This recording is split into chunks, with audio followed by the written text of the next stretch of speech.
So this is our second class on Dionysus, but this is dedicated to Pan, Eco, and Narcissus. So let's see who's Pan, his birth and origin.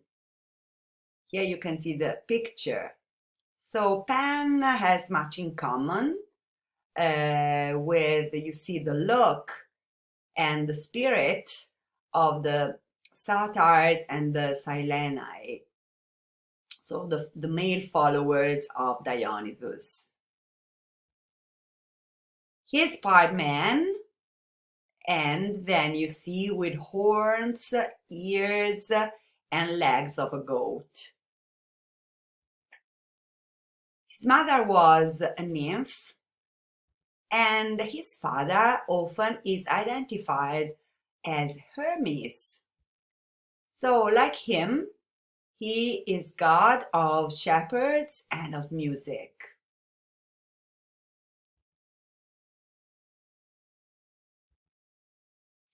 So he used to live in the mountains, particularly in the region of Arcadia, the mountainous Greek region, and he's often accompanied with a group of revelers that are dancing at the tune of his attribute, his specific instrument, the panpipe, dedicated to him, panpipe. And so we will see that he was extremely amorous. And for example, he pursued the nymph Pyrrhus that was then turned in a pine tree. So this is the meaning of Pyrrhus, of her name. But she was not the only one. So famous is the story of Pan and Syrinx. Here you can see the picture. Syrinx, that means literally panpipe, was a lovely nymph that was devoted, as many, to Artemis. And he tried to run away from the advances of Pan, but for this, then she was transformed into a bed of reeds, of marsh reeds. But then the wind produced through the reeds such a beautiful sound when it was blowing through the reeds that Pan was inspired to do what? So to cut some of the reeds, then fasten them together with wax, and so creating his own musical instrument, panpipe. So this nymph is the cause of the creation of his main attribute and instrument, Syrinx panpipe. So you see,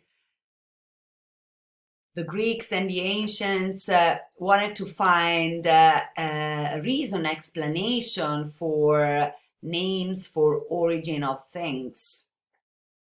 And this is an example. So let's see the story of Eco.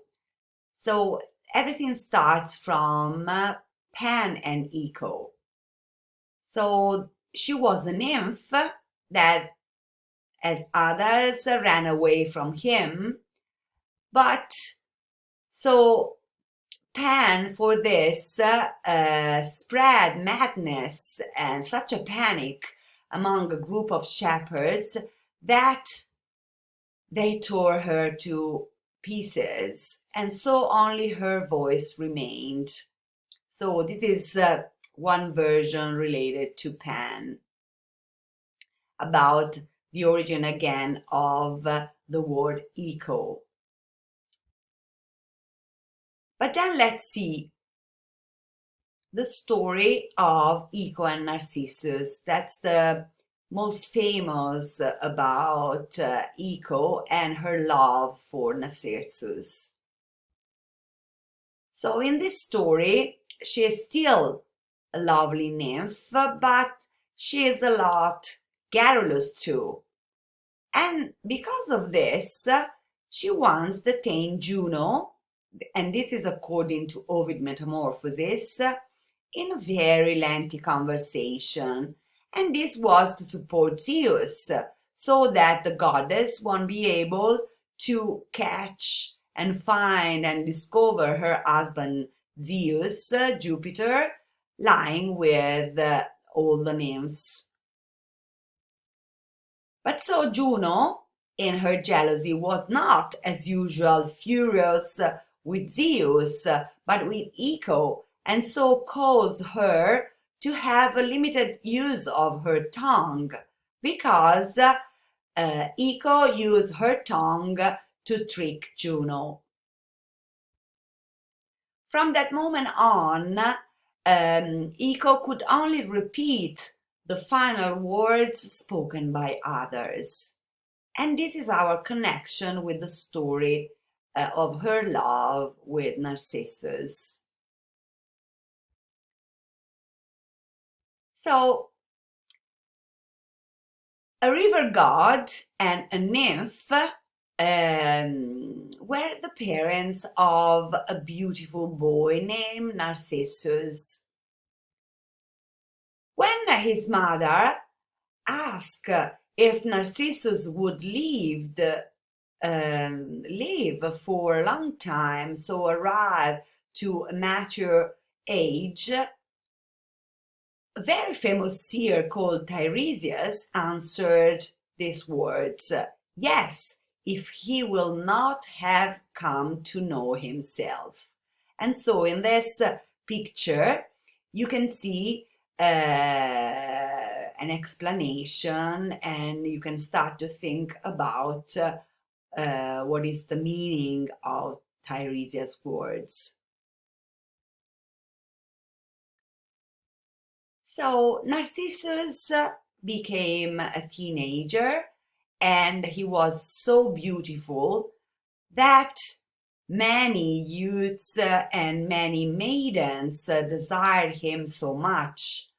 But he was fierce in his pride, and so they didn't dare even to touch him because of this.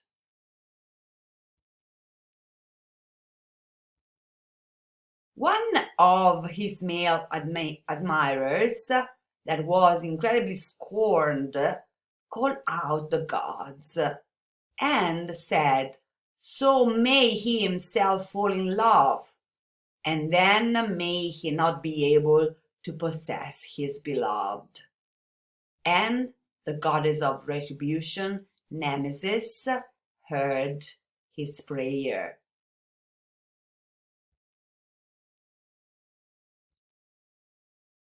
When Echo saw Narcissus while he was hunting, so she burned in desire for him and had an insatiable passion. So she followed him, as you can see in the picture, wherever he went. But he could only echo the last words that he was saying. Narcissus so rejected her vehemently, and so for this, very embarrassed and spurned, Echo hid in the woods, and from that time she has inhabited solitary caves.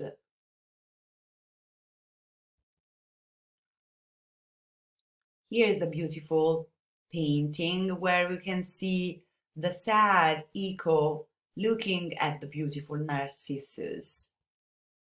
So once when Narcissus was very hot and tired from the hunt, he came near and upon a pool of beautiful clear water, and there was inside a cool grove. And so he was continuing drink the water, and while he was doing this, he was amazed by his own image and beauty, and so he fell completely in love with his reflection. So he marveled at what others had marveled before, saw his beauty, but like them could not quell and quench this passion. So this is a sad story because he tried to kiss and to embrace himself in his reflection, but he could never possess his image that was only deceptive. So gradually he became so weakened and consumed by this love and by these tentatives to embrace and kiss himself that he wasted away and finally died. While he was dying, the poor Echo watched and felt so sorry for him that she repeated his cries and his last farewell. In this picture, you can see her in a distance.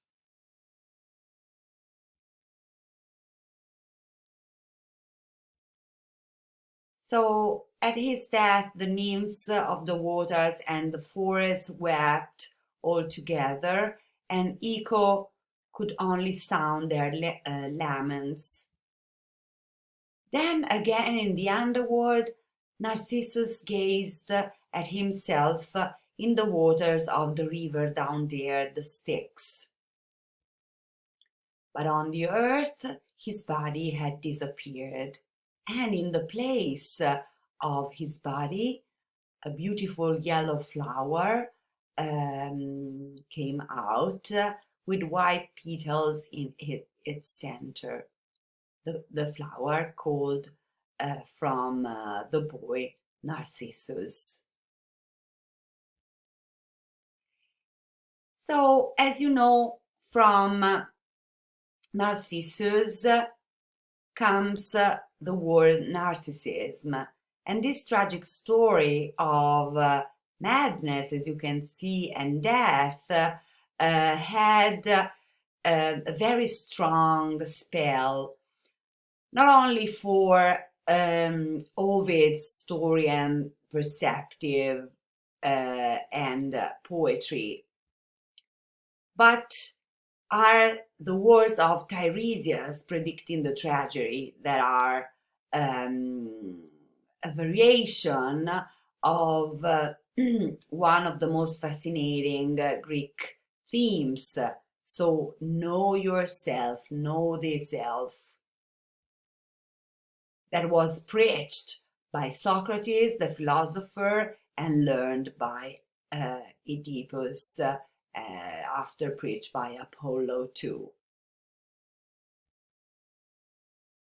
So,